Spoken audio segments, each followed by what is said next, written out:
Good evening students, आप सभी का सिविल इंजीनियरिंग एक्सीलेंट विजन के चैनल पे स्वागत है। एक बार मुझे कंफर्म कर दीजिए, एम आई ऑडिबल? क्या हमारी आवाज आपके पास क्लियरली पहुंच रही है? एक बार मुझे थम्स अप करके कंफर्म कर दीजिए।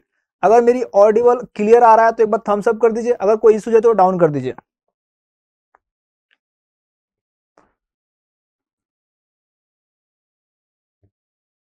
All right, very good. Tanmay, Dheeraj, Nishant, Modi, Anil, Sanjan, Rishu, Aditya, Anand, Govind, Swati, Vinay, Jitesh, Ramesh, Divyakant, Sonu, Jyoti, Vinay, Yogesh, Shikha, Anmol, Manish, Karuna. Oh, very good, thank you so much. दोस्तों, अभी तक लास्ट 2 क्लास में हम लोगों ने कंक्रीट के बारे में पढ़ा। आईएस कोड 456 में कंक्रीट से रिलेटेड जो भी प्रोविजंस थे उन सारे प्रोविजंस को हमने डिटेल में पढ़ा और उससे रिलेटेड एमसीक्यू किया। आई होप आप लोगों को अभी तक क्लास समझ में आई होगी। आज की सीरीज में हम टाइप ऑफ स्टील के बारे में बात करेंगे जो हम आरसीसी में यूज करते हैं। तो स्टील का यूज क्यों करते हैं, सबसे पहला सवाल बनता है कि आखिर हम कंक्रीट के साथ स्टील का ही यूज क्यों करते हैं और कौन कौन सा ग्रेड हम यूज करते हैं रेनफोर्समेंट सीमेंट कंक्रीट आरसीसी के अंदर में। आज इसके बारे में बात करेंगे और स्टील से रिलेटेड एमसीक्यू करेंगे। और जो भी मेरे सीरीज चलेंगे, पहले के भी हमेशा हर सीरीज में कुछ क्वेश्चंस रहेंगे ताकि साथ साथ हमारा रिवाइज चलता रहे। ठीक है दोस्तों, बाकी लोग अपने दोस्तों को भी शेयर कर दीजिएगा, मैक्सिमम से मैक्सिमम लोग बेनिफिट लीजिए इस सीरीज का। दोस्तों, आज का सबसे पहला पॉइंट यही है कि why is steel use as reinforcement in concrete. Steel का यूज हम क्यों करते हैं रेनफोर्समेंट में? सबसे पहला सवाल है।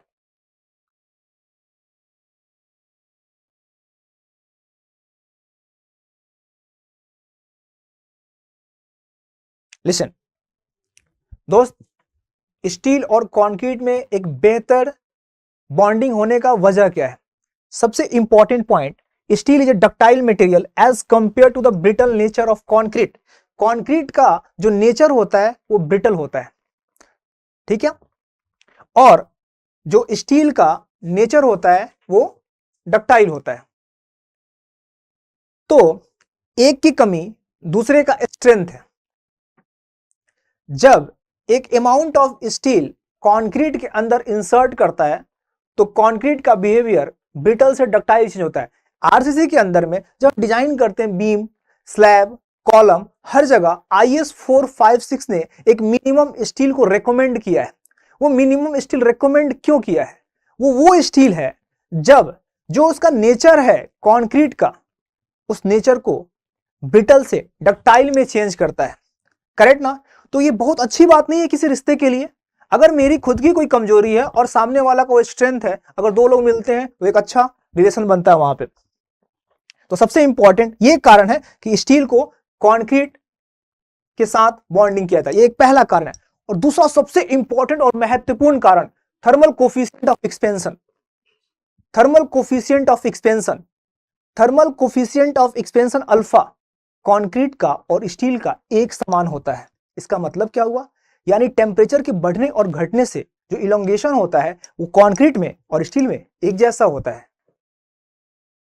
तो क्या होगा, जब कोई चीज चेंज हो रहा है और दोनों में एक साथ हो रहा है तो रिलेटिव नहीं होगा ना, रिलेटिव नहीं होगा ना, रिलेटिव डिस्प्लेसमेंट नहीं होगा ना, तो दोनों के अंदर में कोई रिलेटिव डिस्प्लेसमेंट नहीं होगा, तो बॉन्डिंग बढ़िया रहेगा। तो याद रखना, एक पॉइंट पे स्ट्रेन स्टील का और कंक्रीट का, जो स्टील है और उसके एडजॉइनिंग कंक्रीट है, उन दोनों का स्ट्रेन एक समान होगा। यानी strain of steel is equal to strain of steel. इस रिश्ते को कहते हैं स्ट्रेन कंपेटिबिलिटी। यानी स्टील और कंक्रीट के बीच में एक बेहतर कंपेटिबिलिटी है। करेक्ट? तो दो बहुत मुख्य वजह है। पहला कि जो कंक्रीट का नेचर है वो ब्रिटल है, वो कंक्रीट का नेचर ब्रिटल है, स्टील के मिलने से वो डक्टाइल हो जाता है। दूसरा, दोनों का थर्मल कोफिशिएंट ऑफ एक्सपेंशन एक समान है। यानी किसी भी परिस्थिति में अगर बहुत आसान भाषा में बोला जाए तो हम बोल सकते हैं ना, हर परिस्थिति में दोनों एक जैसा बिहेव कर रहे हैं। अगर एक ही परिस्थिति में दोनों एक जैसा बिहेव कर रहे हैं तो बॉन्डिंग अच्छी होगी, करेक्ट। तो ये दो बहुत महत्वपूर्ण कारण है कि स्टील और कंक्रीट के बीच का बॉन्डिंग अच्छा होता है, इसलिए स्टील को रेनफोर्समेंट के लिए यूज किया जाता है। Modulus of elasticity not rigidity, जो मॉडुलस ऑफ इलास्टिसिटी है वो दोनों का, चाहे वो टेंशन में हो चाहे वो कंप्रेशन में हो, दोनों क्या होता है, इक्वल होता है। मॉडुलस ऑफ इलास्टिसिटी यानी स्टील का यूज अगर हम टेंशन में भी कर रहे हैं और कंप्रेशन भी कर रहे हैं, दोनों में मॉडुलस इलास्टिसिटी एक समान होती है। Fourth, steel is recyclable, steel को हम रिसाइकल कर सकते हैं। देखो जी, जब भी फेलियर होता है तो स्टील कभी फेल नहीं करता है, स्टील इल्ड करता है। अगर किसी बिल्डिंग को हम डिमोलिश करते हैं तो कंक्रीट आपका मलबा बन जाता है, यानी सॉलिड वेस्ट मैनेजमेंट में चला जाता है, लेकिन स्टील को हम रिसाइकल करके फिर से स्टील बना सकते हैं, करेक्ट। तो ये भी बहुत बेनिफिशियल है।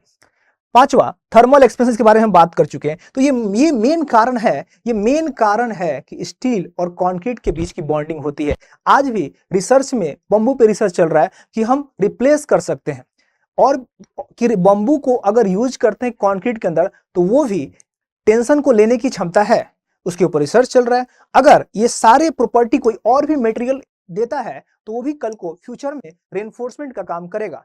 तो इसलिए स्टील को हम आरसीसी में यूज करते हैं।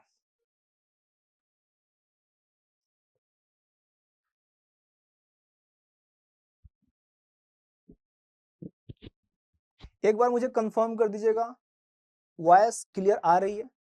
एक बार फिर से कंफर्म कर दीजिएगा, क्या आप मुझे बेहतर तरीके से सुन पा रहे हैं?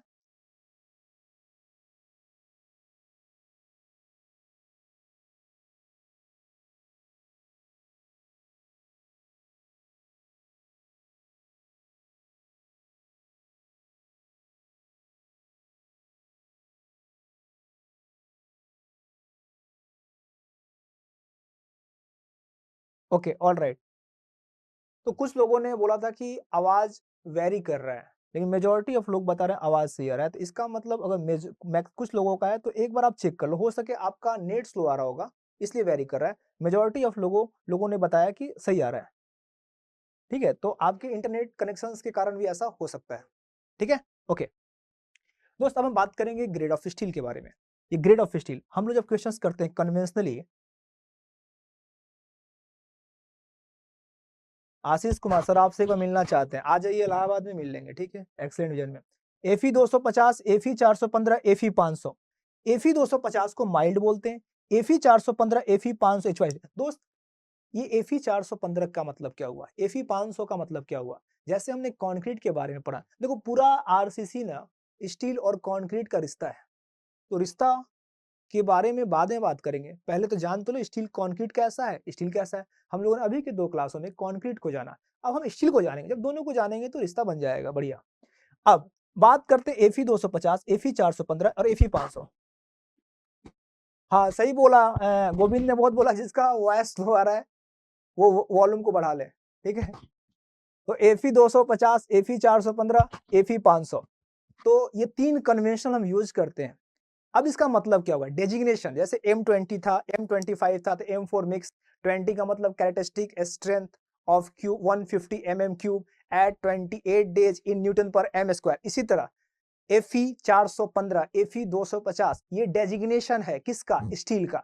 Fe का मतलब होता है आयरन, और ये जो आपको नंबर दिख रहा है ना 250, 415, 500, ये क्या है? अच्छा, मिर्जापुर से देख रहे हो, बहुत बढ़िया। तो ये 250, 415, 500, ये क्या है, इल्ड स्ट्रेस है, इल्ड स्ट्रेस है, करेक्ट ना। आपने सो में पढ़ा होगा माइल्ड में इल्ड पॉइंट आता है, तो जो इल्ड स्ट्रेंथ होता है ना उसी को हम क्या बोलते हैं, कैरेक्टरिस्टिक स्ट्रेंथ। तो कल को कोई एग्जाम में आपसे सवाल पूछेगा ना कि जो डेजिग्नेशन है कोड का वो किस स्ट्रेस के बेस पे है, तो आपका आंसर क्या होगा, इल्ड होगा। Are you getting the point? अब आपको स्ट्रेस स्ट्रेन ग्राफ मैं माइल्ड का ही बताऊंगा, HYSD का ही बताऊंगा, फिर हम दोनों को देख लेंगे, फिर देखेंगे उसमें इल्ड पॉइंट कैसा है। आपको जानकारी लिए बता दें कि माइल्ड के अंदर में इल्ड पॉइंट डिफाइंड है, लेकिन HYSD में इल्ड पॉइंट डिफाइंड नहीं है। तो जब डिफाइंड नहीं है तो फिर हम कैसे डिफाइन करेंगे, इसके बारे में बात करेंगे हम।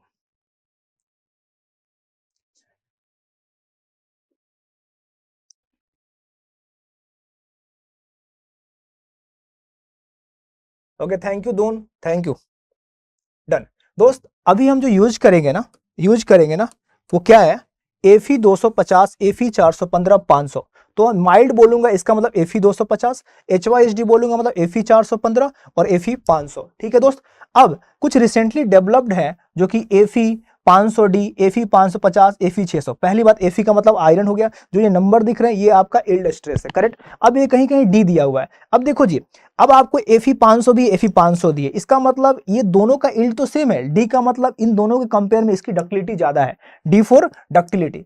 कुछ केमिकल्स इंसर्ट करके डक्टिलिटी को बढ़ाया जा सकता है, करेक्ट ना। तो ये आपको एक इंफॉर्मेशन दे दिया। तो अभी इसमें आपने ये जाना कि कैरेक्टरिस्टिक एसिड जो डेजिग्नेट करते हैं वो कौन सा इल्ड होता है, ठीक है।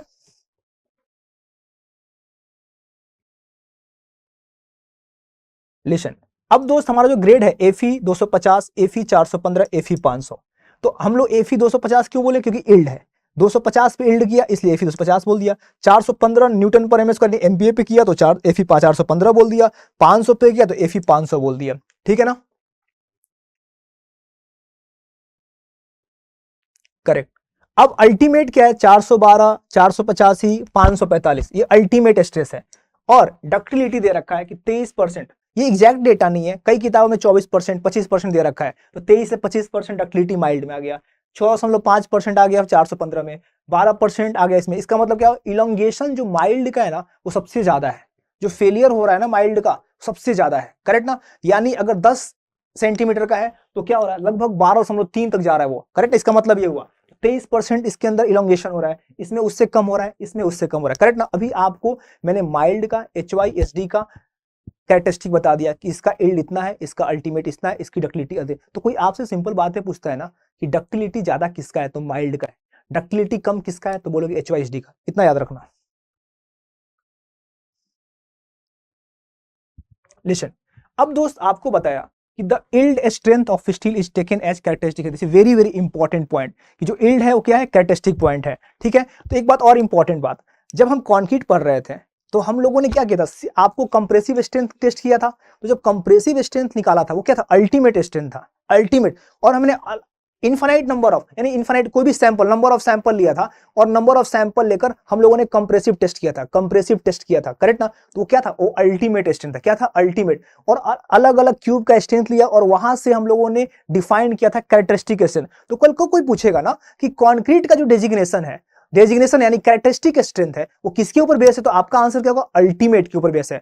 अल्टीमेट स्ट्रेंथ निकाल कर ही हमने कैरेक्टरिस्टिक को डिफाइन किया है। यानी कंक्रीट को जो डेजिग्नेशन है कैरेक्टरिस्टिक स्ट्रेंथ है, उसको उसका बेस क्या है, उसका बेस क्या है, अल्टीमेट है। फिर कोई सवाल करेगा कि कैरेक्टरिस्टिक स्ट्रेंथ स्टील, उसका बेस क्या है, तो आंसर होगा इल्ड, है ना, आंसर होगा इल्ड। अब आइए, the yield strength of steel is taken as characteristic strength of the steel, the yield. अब एक और बात, इल्ड पॉइंट जो है ना माइल्ड का डिफाइन है लेकिन HYSD का डिफाइन नहीं है। तो HYSD का डिफाइन नहीं है तो फिर उसको कोड ने डिफाइन किया है कि 0.2% प्रूफ स्ट्रेस, यानी एक ऑफसेट लेंगे 0.002 स्ट्रेंथ पे, यानी जो लीनियर पोर्शन है वहां से एक ऑफसेट लेंगे और जिस पॉइंट पे वो मिलेगा ना वही आपका इल्ड पॉइंट होगा। फिर एग्जाम में आएगा कि HYSD का इल्ड पॉइंट डिफाइन नहीं है, तो बताओ कैसे डिफाइन करेंगे, तो आपका आंसर होगा 0.002 स्ट्रेन पे ऑफसेट लेंगे और जिस पॉइंट पे वो कट करेगा वही आपका इल्ड पॉइंट होगा। अयोध्या से, गोरखपुर से, चंदौली से, बहुत बढ़िया, इलाहाबाद से, बहुत बढ़िया, हर जगह से देख रहे हैं, बहुत बढ़िया। Stress strain curve of steel is same in compression and tension, और इसमें चाहे वो टेंशन में हो चाहे कंप्रेशन में, मॉडुलस वेलोसिटी सेम हो जाएगा। यानी हम किसी जगह यूज कर सकते हैं, कोई दिक्कत नहीं है। यानी स्टील को हम टेंशन में यूज कर सकते हैं, कंप्रेशन में भी यूज कर सकते हैं। For all grade of steel, modulus of elasticity in compression and tension is same 2 into 10 का पावर 5 न्यूटन पर mm स्क्वायर। बार बार इसको, इसी को हम MPa भी बोल सकते हैं, MPa मेगा पास्कल। ठीक है दोस्त, तो टाइप ऑफ स्टील के अंदर में हम बात करेंगे mild steel, high yield strength deformed बार और थर्मो मैकेनिकली ट्रीटेड बार, TMT बार, जो हम डिजाइनिंग में बार बार यूज करते हैं। माइल्ड स्टील जो कि Fe 250 है, माइल्ड स्टील Fe 250 है, HYSD Fe 415, Fe 500। ठीक है दोस्त, और टीएमटी एक अलग तरह का बार है, इसके बारे में कुछ प्रॉपर्टीज है, उस पर 2-3 ऑब्जेक्टिव सवाल आएंगे जो मेनली हम यूज करते हैं कन्वेंशनल में, डिजाइनिंग में, वो माइल्ड और HYSD यूज करेंगे, इसके बारे में हम जान लेंगे बस। अंडमान निकोबार से देख रहे हो आशुतोष? एक दिन जम्मू कश्मीर से लेकर कन्याकुमारी तक के लिए जेई के बच्चों के लिए सबसे बेहतरीन यूट्यूब चैनल बनेगा। अब आते हैं माइल्ड के बारे में, तो माइल्ड का स्ट्रेस स्ट्रेन ग्राफ आपके सामने है, लेकिन हमारा कंसर्न किसी से मतलब नहीं है। एक आरसीसी का जो स्ट्रेंथ हम किसका ले रहे हैं, वास्तविकता में इसका अल्टीमेट क्या है, एफ है, अल्टीमेट क्या है, एफ है, लेकिन अपन को मतलब किससे है, अपन को मतलब किससे, इल्ड पॉइंट से है ना, इल्ड पॉइंट से है, किससे है, इल्ड पॉइंट से है ना। अब माइल्ड के अंदर ना आपको बता तो दिया मैंने कि इल्ड पॉइंट पे ही आप लोगे स्ट्रेंथ, लेकिन माइल्ड में एक अपर इल्ड होता है, एक लोअर इल्ड होता है। कल को ऑप्शंस में अपर इल्ड और लोअर इल्ड दोनों दे दे तो आपका आंसर क्या होगा, आपका आंसर होगा लोअर इल्ड। ठीक है, एक और बात बहुत इंपॉर्टेंट बात, अभी देखो मैंने बताया ना एक बात, पीडीएफ कहां से मिलेगी दोस्त, अभी पीडीएफ चक्कर में ना मिलो, आप टेलीग्राम चैनल का लिंक आपके कमेंट बॉक्स में बार बार दिया जा रहा है, आप उससे जुड़ लो। ठीक है, मैक्सिमम बच्चे जुड़ चुके हैं, मैं बार बार बोल चुका हूं, जो भी पढ़ा रहा हूं कोई स्क्रीनशॉट लेने की जरूरत नहीं है, आप पीडीएफ के थ्रू जुड़ाओ। अगर आप लिंक से नहीं जुड़ पा रहे हो तो ये आपका इशू है, किसी फ्रेंड से जो भी आपको जुड़े हुए उनसे आप जुड़ सकते हो, करेक्ट ना। और ज्यादा दिक्कत हो रहा है तो कोचिंग के नंबर पर फोन करो, मैं आपको पर्सनली लिंक शेयर करवा दूंगा। चलिए तो दोस्त आपका, अब हमने क्या बोला कि माइल्ड का नेचर क्या है, इसके अंदर इलोंगेशन ज्यादा होगा, करेक्ट। अब लेकिन हम लोग जो डिजाइन लेते हैं इल्ड पे लेते हैं, तो अब आपको आगे बताया जाएगा कि जब डिजाइन में इसी स्ट्रेंथ को लेना होगा तो हम 0.87 FY लेंगे, 0.87 FY लेंगे। तो दोस्त हम लोग डिजाइन में तो इतना ही स्ट्रेंथ को ले रहे हैं ना, इतना ही स्ट्रेंथ ले रहे हैं ना, एक्चुअली हमको जो स्ट्रेस लेना है वो 0.87 FY लेंगे, और FY क्या है, इल्ड है। तो आप जब देखोगे ना कि मॉडुलस ऑफ इलास्टिसिटी कितना होता है, मॉडुलस ऑफ इलास्टिसिटी कितना होता है, ये वाला कलर विजुअल है, 2 × 10⁵ न्यूटन पर mm²। ठीक है जी, ठीक है।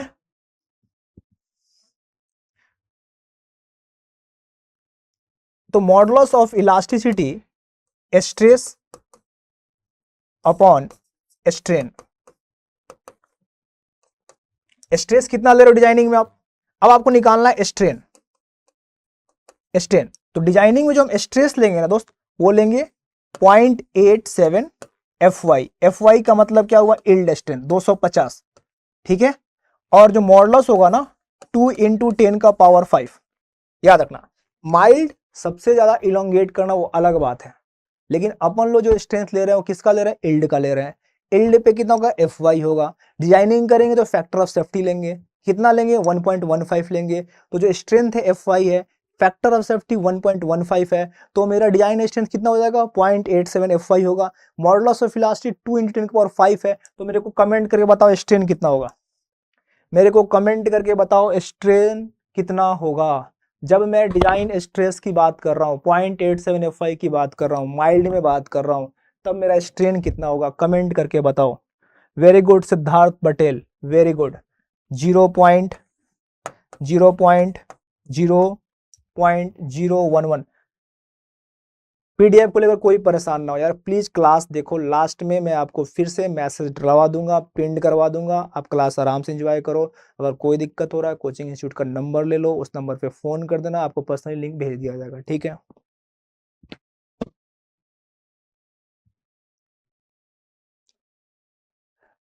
भाई देख रहे हो 400+ के लोग, लाइक है 236।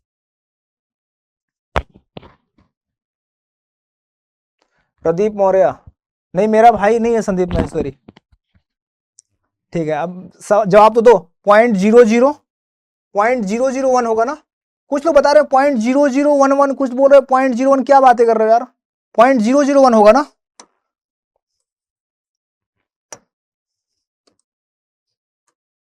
.001 आ रहा है, ठीक है,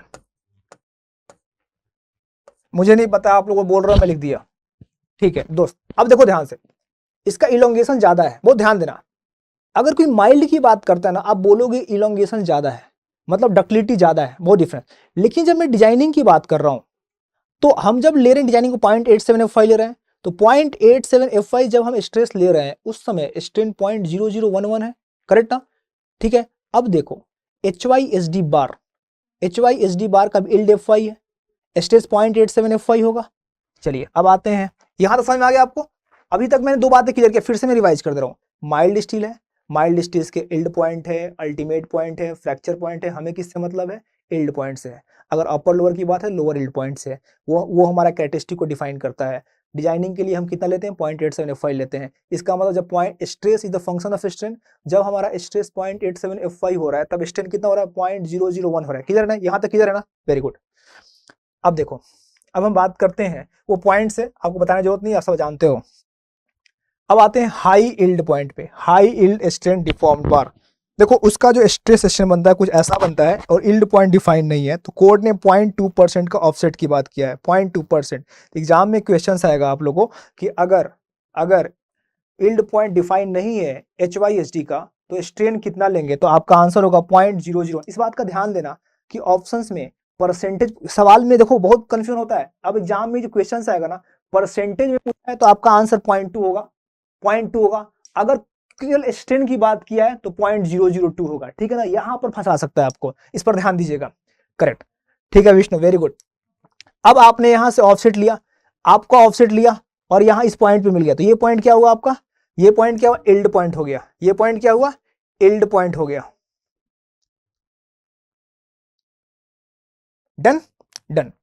अब दोस्त इल्ड पॉइंट हो गया, तो इसका मतलब अब आपको मुझे निकालना क्या है? स्ट्रेन निकालना है। यानी जब डिजाइन के अंदर में अगर मैं डिजाइन स्ट्रेंथ की बात करूं, अगर मैं डिजाइन स्ट्रेस की बात करूं, तो अब ये Fy 0.87Fy लूंगा, मैं 0.87Fy लूंगा। तो जैसे मैंने बताया कि जब माइल्ड होगा तो उस समय स्ट्रेस 0.87Fy होगा, तो स्ट्रेन कितना होता? 0.0011 होगा। ऐसे ही अगर मेरा HYSD है, HYSD में बात कर रहा हूं Fe415 के लिए, मैं अभी जनरलाइज बात बोल रहा हूं। अगर Fe415 बोलेंगे तो वहां 415 रख देंगे, अगर Fe500 बोलेंगे वहां 500 रख देंगे, सिंपल सी बात है ना? अब क्या करना है कि हमको ये बताना है कि इस 0.87Fy स्ट्रेस होने के लिए स्ट्रेन कितना होगा। जिनको पता है जल्दी से कमेंट करके बता दो, मेरे को कमेंट करके बता दो कि भैया कितना स्ट्रेन होगा, कितना स्ट्रेन होगा। यानी डिजाइन स्ट्रेस मिलने के लिए कि स्टील HYSD का स्ट्रेन कितना होगा। करेक्ट? तो देखो यहां से 0.002 है। अब ये क्या हुआ? एक ट्रायंगल बन गया यहां पे, ट्रैक। ये कितना हो गया? 0.87Fy।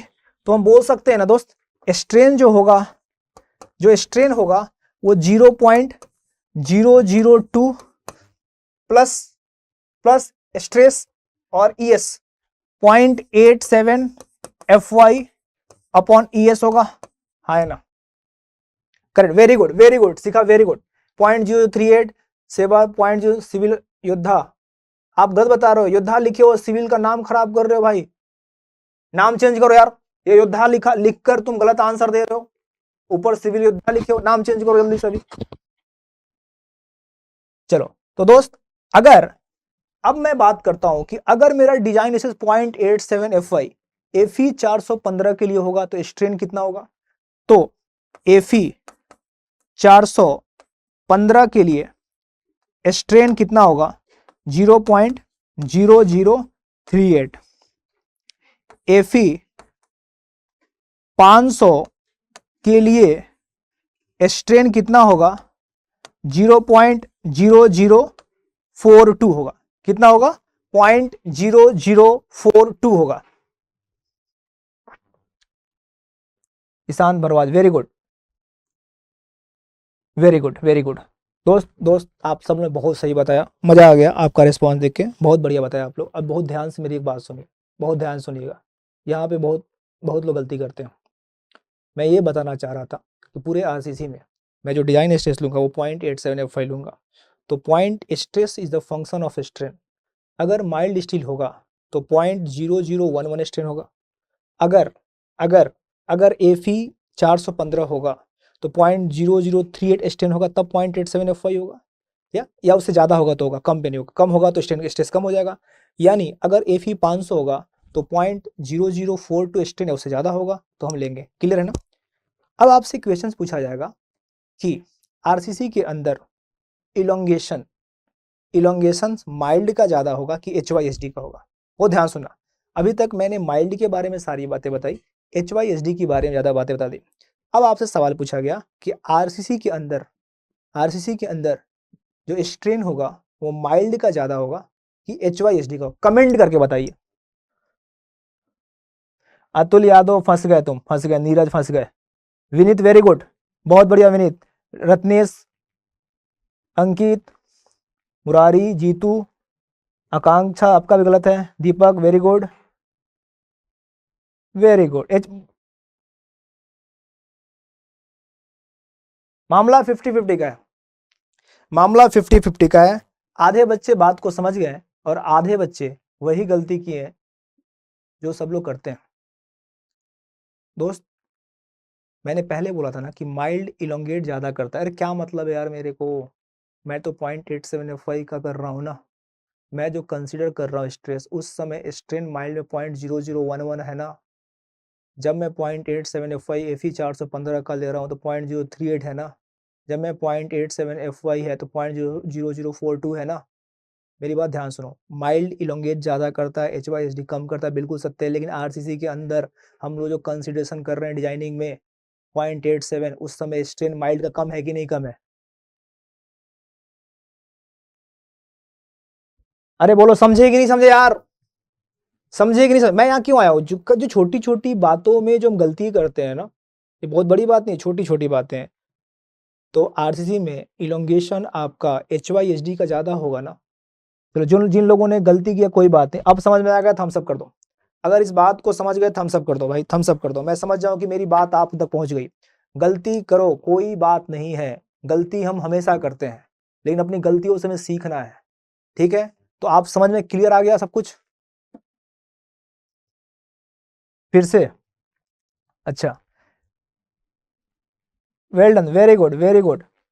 भाई यही तो थम्स अप आपका जोश देता है यार, पूरे दिन क्लास करने के बाद यही यही जोश तो एकदम यहाँ खड़ा कर देता है एकदम। पढ़ाओ यार, बहुत बढ़िया, वेल डन।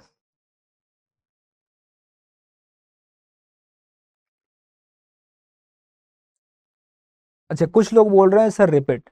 95% रिस्पॉन्स है कि सबको समझ में आ गया है। फिर से बोल रहा हूँ दोस्त, आरसीसी के अंदर में पहली बात क्लियर है कि माइल्ड में इलोंगेशन ज़्यादा होता है, HYSD में इलोंगेशन कम होता है। यानी माइल्ड डक्टाइल ज़्यादा होता है, HYSD कम होता है। क्लियर है, बिल्कुल सही बोले हो। लेकिन आरसीसी के अंदर में जब हम डिजाइन करते हैं तो जो हमारा स्ट्रेस 0.87 FY होता है, उस समय स्ट्रेन 0.001 होता है।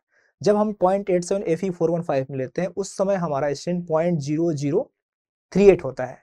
जब हमारा स्ट्रेस 0.87 FY होता है तो उस समय हमारा स्ट्रेन 0.0042 होता है। तो HOH में ज़्यादा हुआ ना, माइल्ड में कम हुआ ना, आरसीसी के अंदर में आया ना, समझे कि नहीं? क्लियर है? आई थिंक अब सारी बातें क्लियर हो गई होंगी कि माइल्ड क्या है, HYSD क्या है, माइल्ड का क्या प्रॉपर्टी है, HYSD क्या प्रॉपर्टी है, और हमें क्या लेना है, ठीक है? और हम FE 250 का मतलब क्या होता है, FE 415 का मतलब क्या होता है, FE 500 का मतलब क्या होता है। ओके, अब हम आते हैं TMT। TMT TMT TMT क्या है? थर्मो मैकेनिकल ट्रीटेड बार। ये एक ऐसा सरिया है, इसको माइल्ड से हम बनाते हैं थर्मल और मैकेनिकल प्रोसेस करके।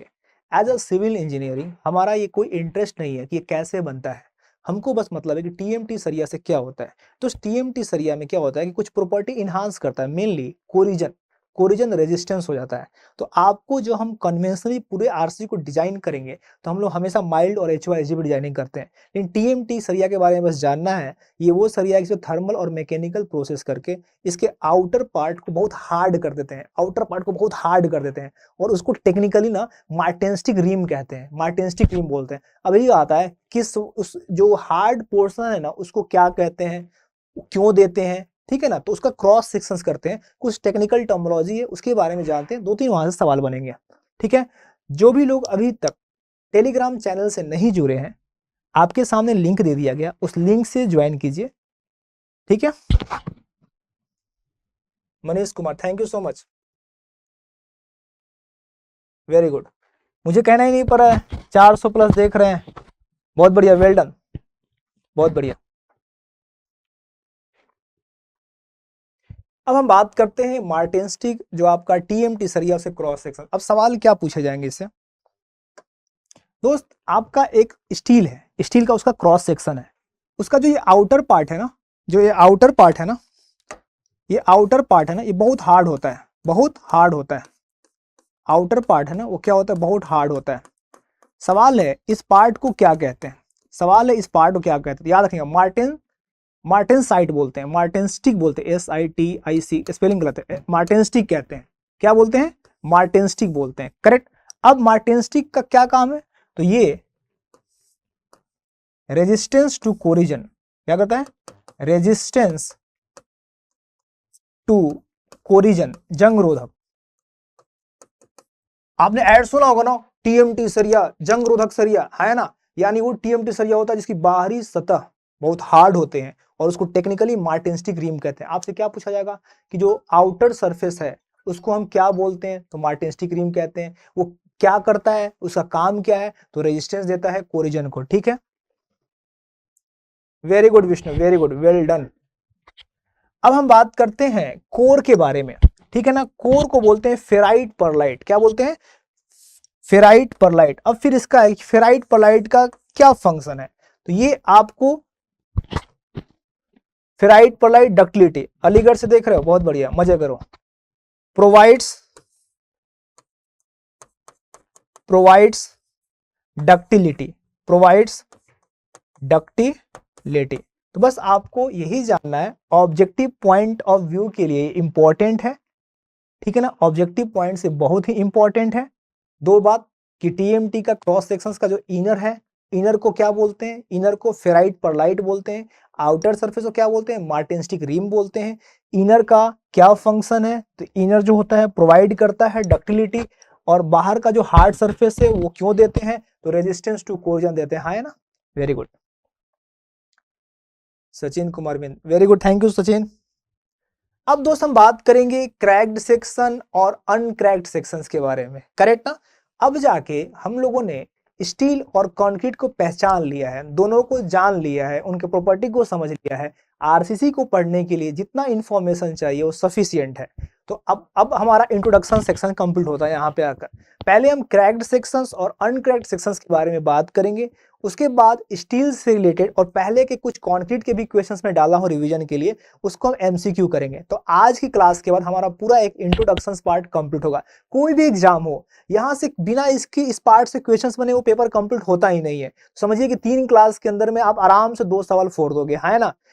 ठीक है, तो एसएससी जी 2023 का अक्टूबर में अनाउंस्ड है, ठीक है।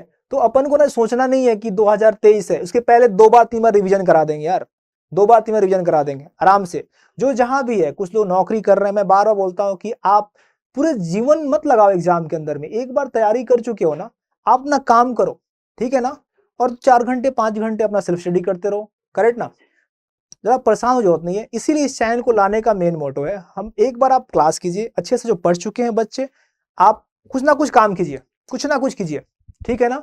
और कुछ समय पढ़ाते रहेंगे, आपको सवाल कराते रहेंगे, तो हमें इंतजार नहीं करना है कि मैं वो नहीं है कि भैया एग्जाम आ रहा है तो मैं सीरीज चला रहा हूँ, एग्जाम आ रहा है, ठीक है। तो हमें अभी से तैयार रहना है, हमेशा कुछ ना कुछ सीखते रहना है, ठीक है।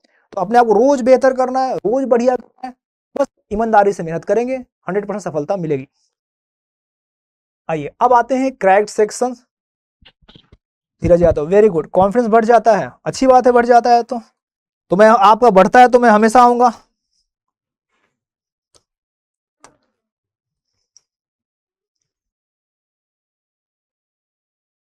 चलिए अब दोस्त आते हैं क्रैक्ड और अनक्रैक्ड सेक्शन के अंदर में, ठीक है ना। कि क्रैक्ड सेक्शन का मतलब क्या हुआ, अनक्रैक्ड सेक्शन का मतलब क्या होता है। एक सेक्शन लेते हैं समझाने के लिए उसको। अगर बेंडिंग होता है तो कुछ इस तरह का सेक्शन बनता है, करेक्ट।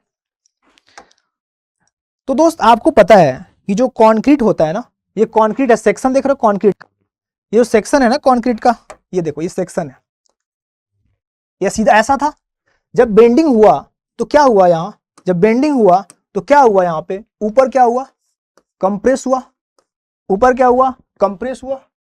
दिख नहीं रहा ये वाला कलर, ये कलर दिख नहीं रहा तो हटा दो, नहीं दिख रहा है तो।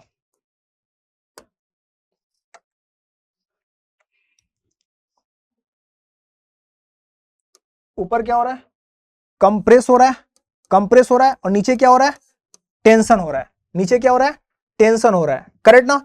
तो न्यूट्रल एक ऐसा पॉइंट है जहां पे कोई ना कंप्रेशन ना टेंशन, ना कंप्रेशन ना टेंशन, ठीक है जी।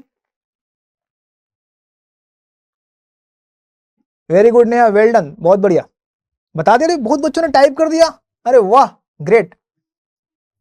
तो न्यूट्रल एक्सिस के ऊपर क्या है, कंप्रेशन, नीचे टेंशन। अब कंक्रीट भाई कमजोर होता है कहां, टेंशन में। कंक्रीट कहां कमजोर होता है, टेंशन में। दर्द कहां होगा पहले, टेंशन में। तो टेंशन में क्या होगा, क्रैक्स आएगा, टेंशन में क्या आएगा, क्रैक्स आएगा, हाँ है ना, करेक्ट। कंक्रीट में तो इसका मतलब बिल्कुल नहीं है, हाँ कमजोर है, कंप्रेशन की तुलना में 10% आता है लगभग, आता है, लेकिन कुछ तो ताकत है उसके अंदर में ना। तो जो स्ट्रेस होगा ना, जो स्ट्रेस होगा ना, जो स्ट्रेस होगा ना, अगर वो less than equal to FCR है, एफसीआर का मतलब क्या हुआ, फ्लेक्सुरल स्ट्रेंथ, एफसीआर का मतलब क्या हुआ, एफसीआर का मतलब क्या हुआ, फ्लेक्सर। अगर स्ट्रेंथ एफसीआर से कम या उसके बराबर आएगा उसको क्या बोलेंगे, यानी अब जब तक स्ट्रेस जो आ रहा है, जो स्ट्रेस डेवलप हो रहा है, वो 0.7 अंडर रूट एफसीके से कम है या बराबर है, तब तक कोई क्रैक नहीं आएगा। उसको हम क्या बोलते हैं, अनक्रैक्ड सेक्शन, क्या बोलते हैं, अनक्रैक्ड सेक्शन, ठीक है। जब stress,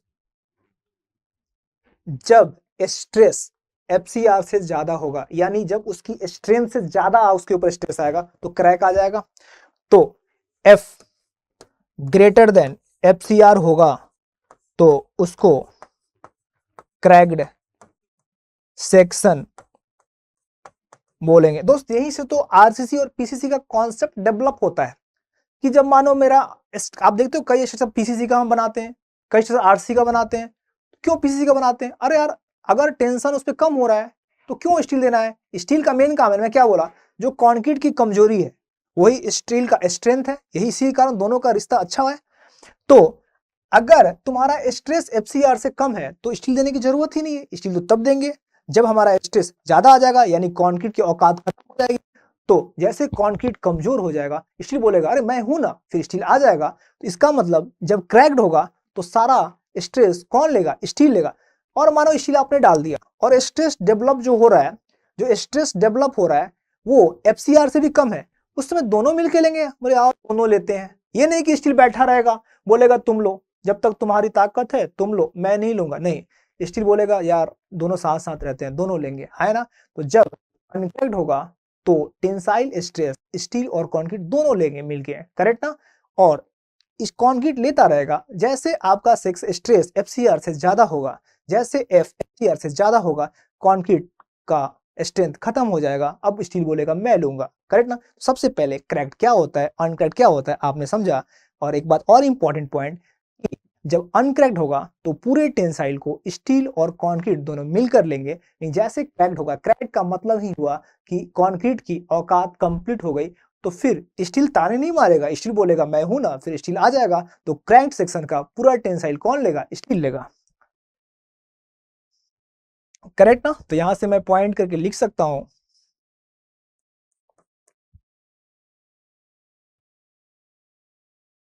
in uncracked section, in uncracked section tensile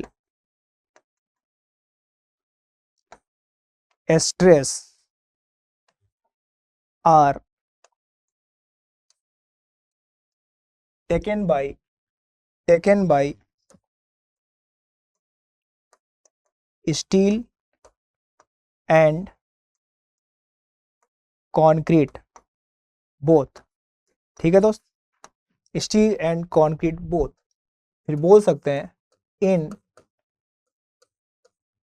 cracked section, in cracked section tensile stress are taken by steel only. एक बार बता दो मेरे को, क्रैक्ड अनक्रैक्ड का कॉन्सेप्ट समझ में आया तो एक बार थम्स अप कर दो। एक बार मेरे को बता दो क्रैक्ड अनक्रैक्ड का आपको कॉन्सेप्ट समझ में आ गया। इससे रिलेटेड ऑब्जेक्टिव 4 बनेंगे। पहला, क्रैक्ड कब होगा, अनक्रैक्ड का मतलब क्या हुआ, और क्रैक्ड अनक्रैक्ड का मतलब क्या हुआ। Very good Vishnu, very good, well done. Akshay, Dhirendra, Rahul, Neha, Siddharth, Ankit, Nandini, Alok, Shivam, well done, very great. 10 लोगों को जोड़ा हूँ, थैंक यू सो मच। अरे वाह, ये चैनल आपका है, आप खुद क्लास भी ले रहे हो, आप लोगों को बुला रहे हो, आप लोगों से लाइक करा रहे हो, आप शेयर कर रहे हो, यही तो प्यार है। Thank you so much, thank you so much.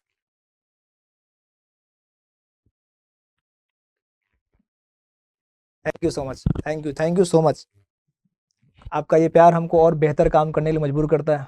बहुत बढ़िया, थैंक यू। ठीक है दोस्त, तो अब जाके हम लोगों ने, यस एक्सीलेंट फैमिली है, एक बोलने बहुत आसान भाषा में बोल तो एक इमोशन है। यही कारण है कि हम को लगता है कि बहुत से लोग एग्जाम नहीं निकाल पाए और 2 साल 3 साल से बहुत मेहनत की है, इस बात को महसूस करते हैं। बहुत से बच्चे क्लासेस कर लेते हैं, वैकेंसी कम आते हैं। तो अगर एक प्रॉपर रिवीजन नहीं होता है, अगर हम 2-3 महीने चीज़ों से दूर हो जाते हैं तो फिर वो कॉन्फिडेंस ब्रेकडाउन हो जाता है। इस बात को हमने महसूस किया है। ये चीज़ें हमारे लिए खुद मुश्किल है, आपको पता है, जो लोग हमें जानते हैं कि हम लोगों का दिन का शेड्यूल क्या होता है। लेकिन इस बात को महसूस करते हैं कि 2 साल 3 साल से हम तैयारी करते हैं, एग्जाम नहीं निकालते, और जो एग्जाम निकाला इसका मतलब नहीं है कि वो उसको कुछ नहीं आता है, कुछ नंबरों से रह गया है, ठीक है ना। तो ये हमारी जिम्मेदारी भी है कि अगर हम लगातार क्लासेस चलते हैं तो कम से कम एक रिदम बना रहेगा और हमारा जो कनेक्शन है वो बना रहे, ठीक है ना। तो ये फैमिली बहुत बड़ी है, ठीक है, तो हम हमेशा बेहतर करेंगे आपके लिए। तो अब मैं उन सबसे बोलूँगा कि जो भी तैयारी कर चुके हैं, एग्जाम निकला है, होपलेस नहीं होना है, आप जो भी करना है करो, बिजनेस करो, जो भी करना है, बहुत लोगों को रिक्वायरमेंट होती है जॉब की, करो, ठीक है, लेकिन साथ में हम पढ़ाई करते रहेंगे। यही वजह है कि मैं रात में क्लास लेकर आ रहा हूँ कि दिन भर जो करना है कीजिए, कम से कम एक सब्जेक्ट करते रहेंगे, मैं कराऊंगा, फिर एक और सब्जेक्ट आएगा, फिर मैं एक अल्टरनेट करके एक सब्जेक्ट करते रहेंगे, ठीक है। तो इसको ब्रेक नहीं होने देना है, अपने चेन को ब्रेक नहीं होने देना है, ठीक है। तो डिमोटिवेट नहीं होना है, हमेशा हमेशा बेहतर करना है, हमेशा लर्निंग पे ध्यान देना है। एग्जाम नहीं निकाले हो, कुछ ना कुछ कमी रहेगी, उस पर काम करना है, ठीक है। ओके, तो दोस्त अब जाके हमने स्टील से रिलेटेड सारी बातें बता दिया। अब हम एमसीक्यू के ऊपर आते हैं, ठीक है। और फिर से मैं बोल दे रहा हूं, very good, well done, very good.